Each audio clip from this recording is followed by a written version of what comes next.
The Palace of Illusions by Chitra Banerjee Divakaruni, published in 2008. Before we start, here's a little note on the book that you're about to hear.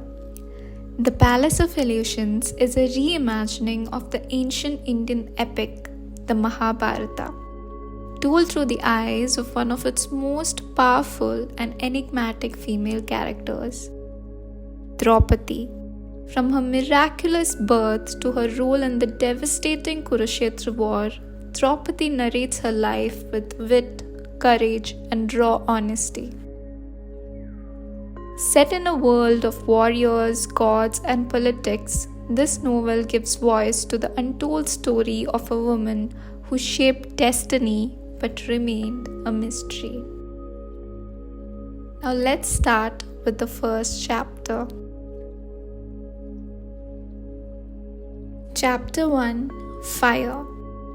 Through the long, lonely years of my childhood, when my father's palace seemed to tighten its grip around me until I couldn't breathe, I would go to my nurse and ask for a story. And though she knew many wondrous and edifying tales, the one I made her tell me over and over was the story of my birth. I think I liked it so much because it made me feel special. And in those days, there was little else in my life that did. Perhaps Daima realized this. Perhaps that was why she agreed to my demands, even though we both knew I should be using my time more gainfully, in ways more befitting the daughter of King Draupadi, ruler of Panchal, one of the richest kingdoms in the continent of Bharat. The story inspired me to make up fancy names for myself: Offspring of Vengeance, or The Unexpected One. But Daima puffed out her cheeks at my tendency to drama, calling me the girl who wasn't invited. Who knows, perhaps she was more accurate than I. This winter afternoon, sitting cross-legged in the meager sunlight that managed to find its way through the slit of a window, she said, "When your brother stepped out of the sacrificial fire onto the cold stone slabs of the palace hall, all the assembly cried out in amazement." She was shelling peas. I watched her flashing fingers with envy, wishing she would let me help. But Daima had very specific ideas about the activities that were appropriate for princesses. An eye blink later, she continued, "When you emerged from the fire, our jaws dropped. It was so quiet you could have heard a housefly fart." I reminded her that flies do not perform that particular bodily function. She smiled her squinted-eyed, cunning smile. "Child, the things you don't know will fill the milky ocean where Lord Vishnu sleeps and spill over its edges." I considered being offended, but I wanted to hear the story. So I held my tongue, and after a moment, she picked up the tale again. We'd been praying for 30 days, from sun up to sundown. All of us, your father, the 100 priests he invited to Kampilya to perform the fire ceremony, headed by the shifty-eyed pair, Yacha and Upayacha, the queens, the ministers, and of course, the servants. We had been fasting too, not that we were given a choice, just one meal each evening of flattened rice soaked in milk. King Draupadi wouldn't eat even that. He only drank water carried up from the holy Ganga, so that the gods would feel obligated to answer his prayers. What did he look like? He was as thin as the point of a sword and hard like it too. You could count every bone on him. His eyes sunk deep into their sockets, glittered like black pearls. He could barely hold up his head, but of course, he wouldn't remove that monstrosity of a crown that no one has ever seen him without. Not even his wives, I've heard, not even in bed. Daima had a good eye for detail. Father was even now much the same, though age and the belief that he was finally close to getting what he had wanted for so long had softened his impatience. Some people, she continued, thought he was going to die, but I had no such fears. Anyone who wanted revenge as badly as your royal father did wouldn't let go of body and breath so easily. She chewed ruminatively on a handful of peas. Finally, I prompted her. It was the 30th day, and I for one was heartily thankful. Milk and rice husk is all very well for priests and widows, but give me fish curry and green chili and tamarind pickle any day. Besides, my throat was scrapped raw from gabbling all those unpronounceable Sanskrit words. And my buttocks, I swear, they were flat as chapatis from sitting on that freezing stone floor. But I was scared too. And stealing a glance here and there, I saw that I wasn't the only one. What if the fire ceremony didn't work the way the scriptures had claimed it would? Would King Draupadi put us all to death, claiming we hadn't prayed hard enough? Once I would have laughed if someone had suggested our king might do that. But things had changed since the day when Drona appeared at the court. I wanted to ask about Drona, but I knew what she'd say. Impatient as mustard seeds spluttering in oil, that's what you are, even though you are old enough to be married off any day now. Each story will come in its time. So when your royal father stood up and poured the last pot of ghee into the flames, we all held our breath.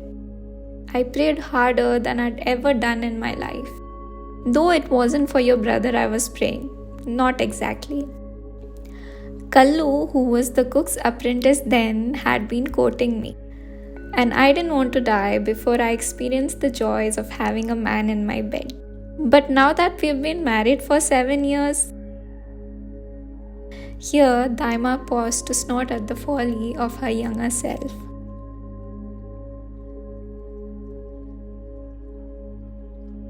If she got onto the subject of Kallu, I wouldn't hear the rest of the story today. Then the smoke rose, I interjected with experienced dexterity. She allowed herself to be pulled back into the tale. Yes, and a spiraling, nasty-smelling smoke it was, with voices in it. The voices said, "Here is the son you've asked for. He'll bring you the vengeance you desire, but it'll break your life in two." "I don't care about that," your father said. "Give him to me." And then your brother stepped from the fire. I sat up straight to listen better. I loved this part of the story. What did he look like? He was a true prince, that one. His brow was noble. His face shone like gold. Even his clothes were golden. He stood tall and unafraid, though he couldn't have been more than 5 years old.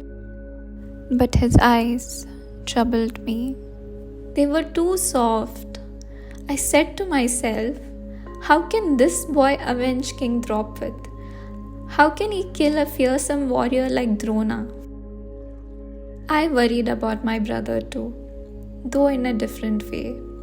He would succeed in completing the task he was born for. I had no doubt of that. He did everything with such meticulous care, but what would it do to him? I didn't want to think of it, I said, and then Daima made a face. "Can't wait till you appear, madam, full of yourself?" Then she relented. Even before we had finished cheering and clapping, even before your father had a chance to greet your brother, you appeared. You were as dark as he was fair, as hasty as he was calm. Coughing from the smoke, tripping over the hem of your sari, grabbing for his hand and almost sending him tumbling too, but we didn't fall. No. Somehow you managed to hold each other up, and then the voices came again. They said, "Behold, we give you this girl a gift beyond what you've asked for. Take good care of her, for she will change the course of history." Change the course of history? Did they really say that? Daima shrugged. That's what the priests claimed. Who can tell for sure? You know how sounds boom and echo in that hall. The king looked startled, but then he picked the two of you up, holding you close to his chest. For the first time in years, I saw him smile. He said to your brother, "I name you Drishtadyumna." He said to you, "I name you Draupadi." And then we had the best feast this kingdom has ever seen. As Daima counted out the feast foods on her finger, smacking her lips in happy remembrance, my attention veered to the meaning of the names our father chose. Drishtadyumna, destroyer of enemies. Draupadi, daughter of Draupad. Dri's name fell within the bounds of acceptability.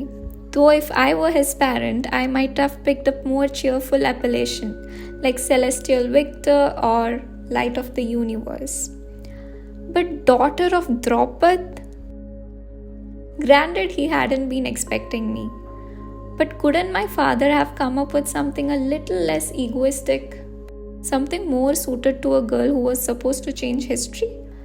I answered to Draupadi for the moment because I had no choice. But in the long run, I would not do. I need a more heroic name.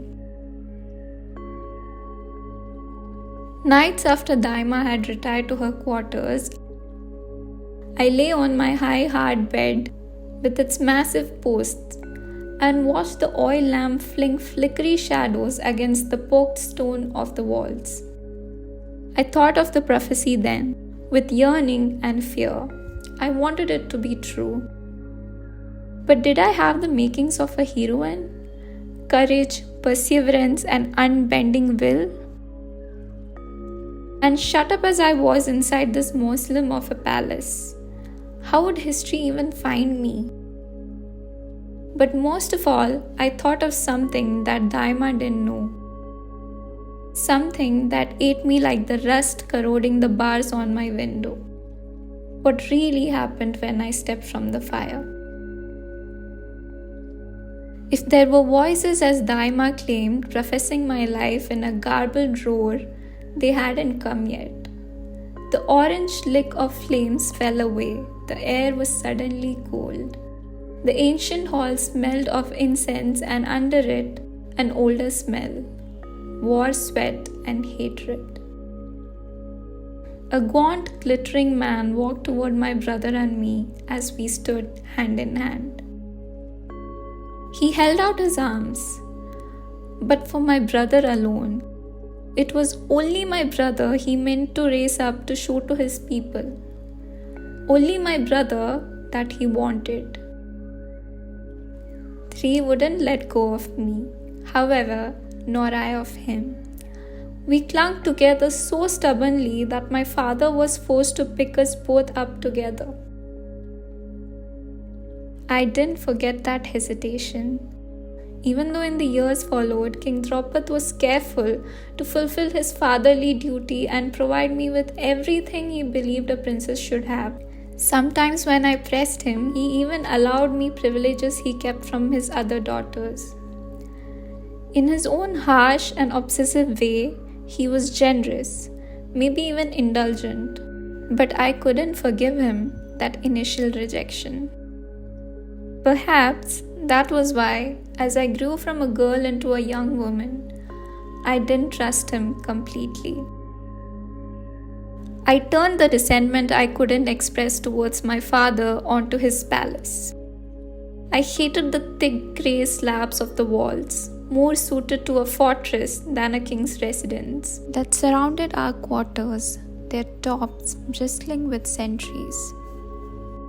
I hated the narrow windows, that mean dimly lit corridors, the uneven floors that were always damp, the massive severe furniture from generations ago that was sized more for giants than men.